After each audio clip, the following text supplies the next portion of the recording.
প্রিয় সবাই কেমন আছেন? আশা করি সবাই ভালো আছেন। পাটিগণিত লাভ ক্ষতি একটি দ্রব্য 380 টাকায় বিক্রি করায় 20 টাকা ক্ষতি হলো। ক্ষতি শতকরা হার কত? ক্ষতি বা লাভ এর যায় হচ্ছে ক্রয় মূল্যের সাথে। এই যে ক্রয় মূল্য দেওয়া নেই, তা ক্রয় মূল্য কত? তাহলে আমরা ক্রয় মূল্য সমান সমান বিক্রয় মূল্য প্লাস ক্ষতি, এটা লিখতে পারি।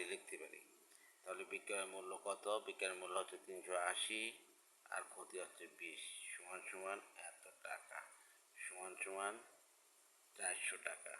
তাহলে 400 টাকায় ক্ষতি হয় 20 টাকা। এখানে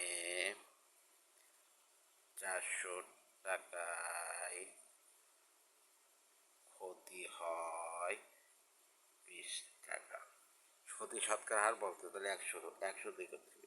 1 ক্ষতি হয় 20 বাই 400 টাকা। অতএব 100 টাকায় ক্ষতি হয় 20 ইন্টু 100 বাই 400। শূন্য শূন্য কেটে দেয়, শূন্য শূন্য কেটে দেয় 5। অতএব 5 টাকা। অ্যান্সার